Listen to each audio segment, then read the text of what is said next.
All right, guys. 120 days to build a house. Let's get into it.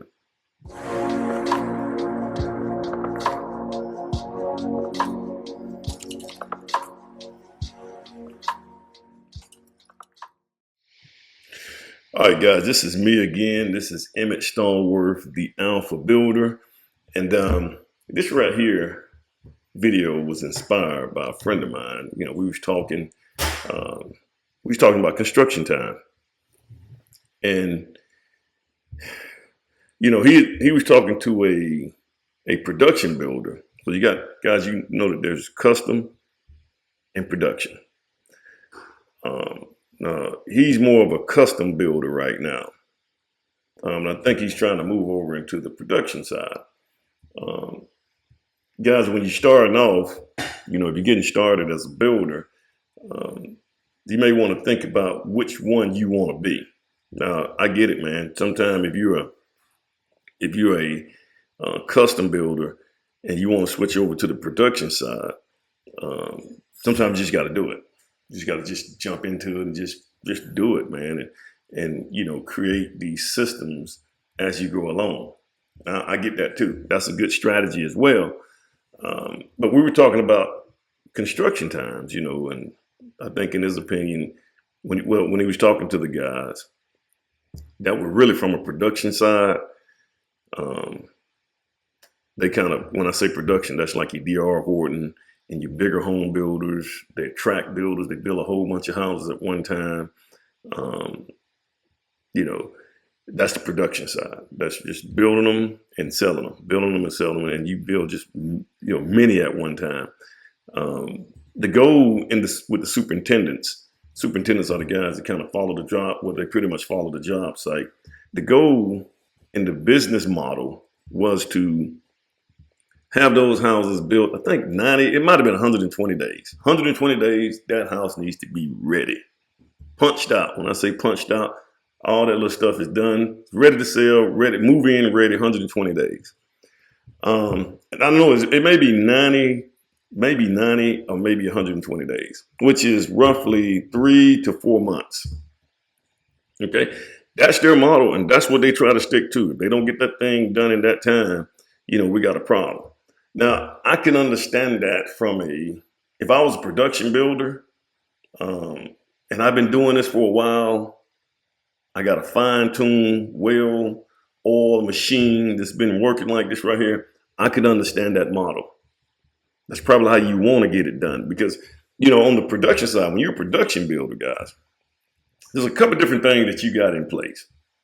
One major thing, and we're still talking about time. See, production builders can probably build a house from the start to finish in about 120 days, 90 to 120 days. And the reason is because they have control of the subcontractor base. They control them. They literally, in today's market, if you're not a production builder, you're not going to be able to control those subs. Those subs are out there, you 1099 those subs. So they have their own, they got several builders that they work for, or they can work for several builders.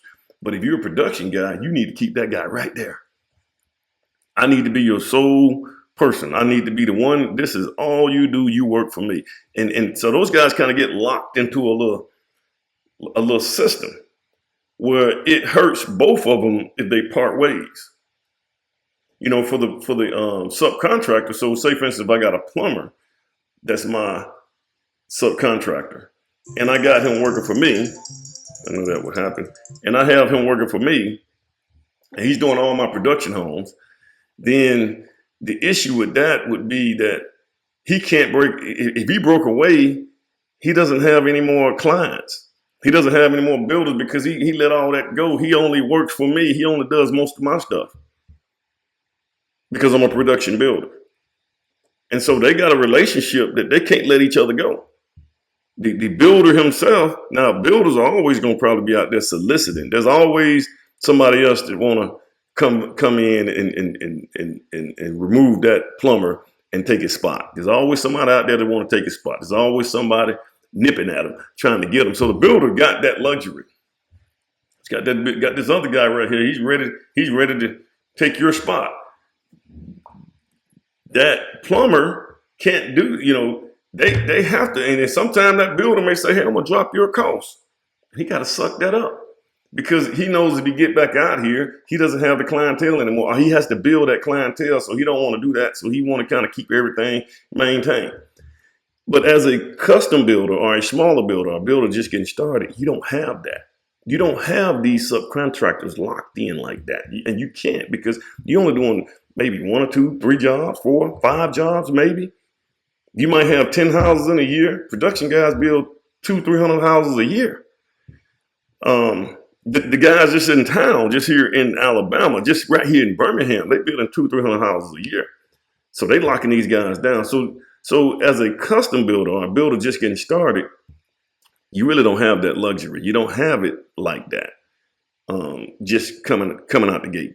I don't know anybody's financial situation, but most of the time you're just not going to have it like that. So you don't have control over these subcontractors. You don't have them locked down like that.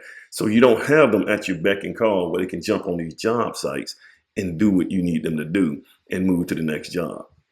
You don't have them like that. So that's one thing, having access to those guys. Then another thing, most of these production builders, they have their own real estate team. They have their own marketing team. They have their own broker. They have grown. They have their own broker. And guys, and I don't know if they changed it yet. This real estate stuff, this commission stuff is starting to change. But here's the thing, guys. If real estate commission is about 5%, between 5 and 6%, that's a big portion of that house. Every $100,000 spent, that's $6,000 that's going to commission. And there's not a lot of work done. Well, if I have my own brokerage and I'm the builder and I have my own brokerage, if I have any loss, because guys, when you build a house, if I'm building spec homes, we talked about the difference between spec homes and custom home. Spec home is when I just go out there, kind of like these car lots. I just build a house and I wait on somebody to come by. Now, if I build that house, that means if I got money, if I have money that I don't need, I'm just building from my own money. That's probably not a good idea because now I'm freezing up my money. It's not liquid anymore, so that's probably not a good idea. But about most of the cases, you're gonna go get a loan from the bank. You're gonna go get a construction loan from the bank.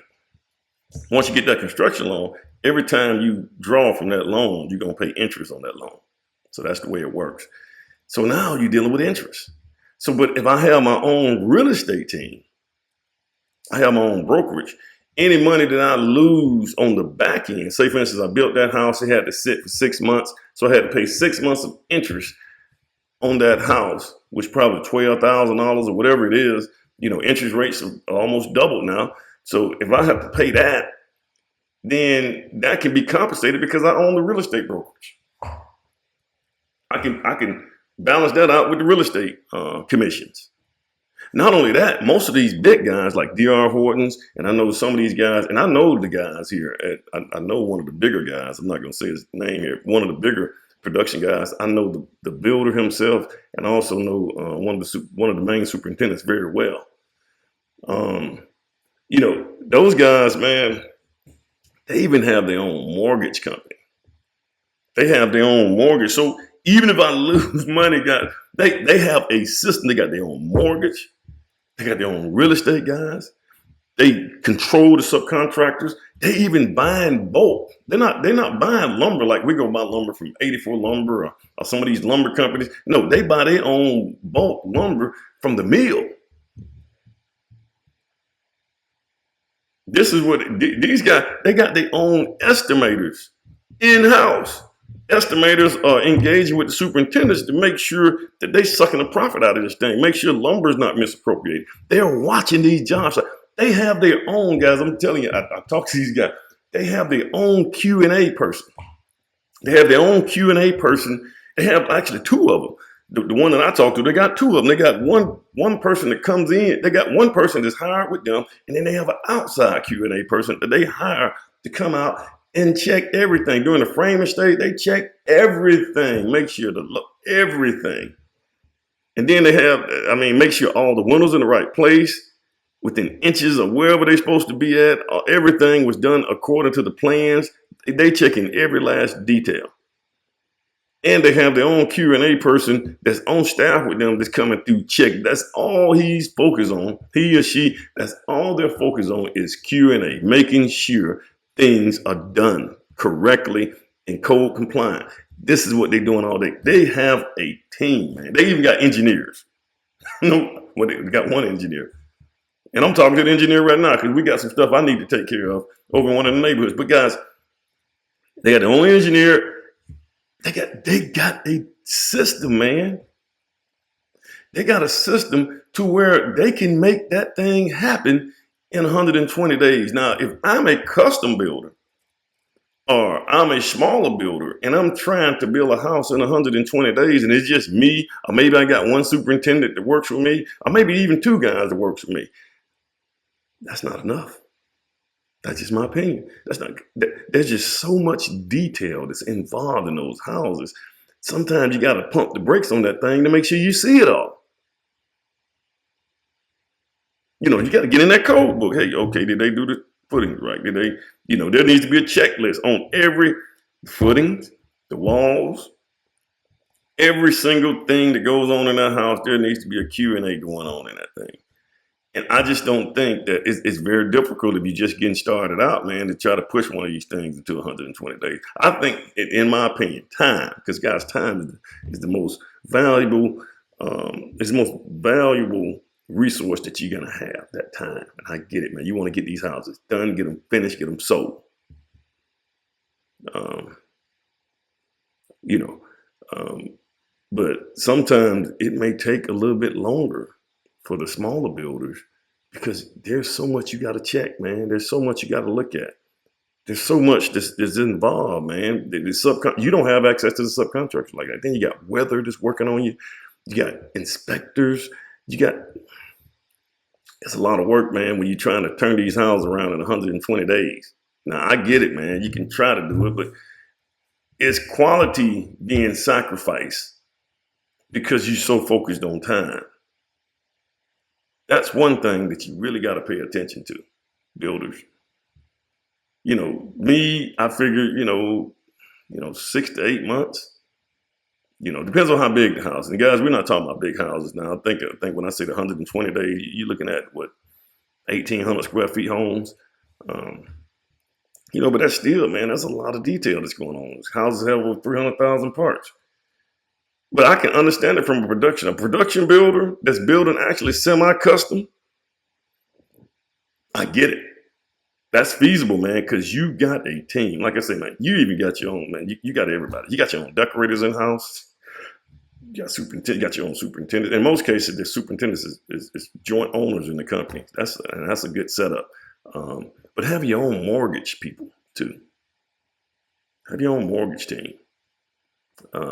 And having access to that subcontractor base, that is major. You got every last one, and you making sure they watch their costs. And you control, guys, even if you lose, even if you mess up one job and you lost $10,000, with the mortgage, real estate commission, and all of those things, you're gonna make that back within that same house. So keep that in mind, guys. Guys, if you are a new builder, a custom builder, you might want to. I think the biggest thing that you should work on first, the biggest thing I think most of us should work on first as custom builders is going to be your quality. Making sure everything behind the walls. See, these are the things that people don't pay attention to. But if you start paying attention to it, guys, like I said, man, it's going to be a while before I start seeing the fruits of my labor. It's just going to be a while. It's going to be a while because, it takes about 7 years for you to start seeing problems. And if most of my customers didn't see any problem, hey, this guy might have built a pretty good house. He might have did pretty good. Or he came back, or he helped me out, or he led me in the right direction even when I had things to go wrong. I think you got to build yourself like that first. And then you build your team, and you get your team together, and you build that team slowly because your most critical um, your hiring, the people that you employ is the most critical asset to that company, man. They can make or break you, man. If these guys are motivated, man, they want to go out here and they got the same aspirations, motivation as you do. You guys can really make some things happen. But if you just got somebody just kind of there for a job and they just kind of show up every day, they just, I'm just happy to have a job and I'm just going to be here. I'm not going to think any more than what my job tells me to do. That could be a cancer to your. So if you grow your team first and then you have a team and then you start setting these little pieces in place to where you can build these houses in that time, I think that could be a win-win.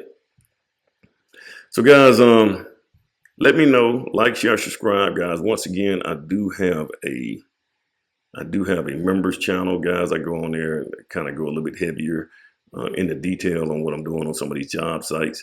I do have coaching too, and we'll get into that as well. So you guys like, share, subscribe. Let me see. Here we go. You guys like, share, subscribe, and hit the bell button. Have a go. Can I get this? Here we go.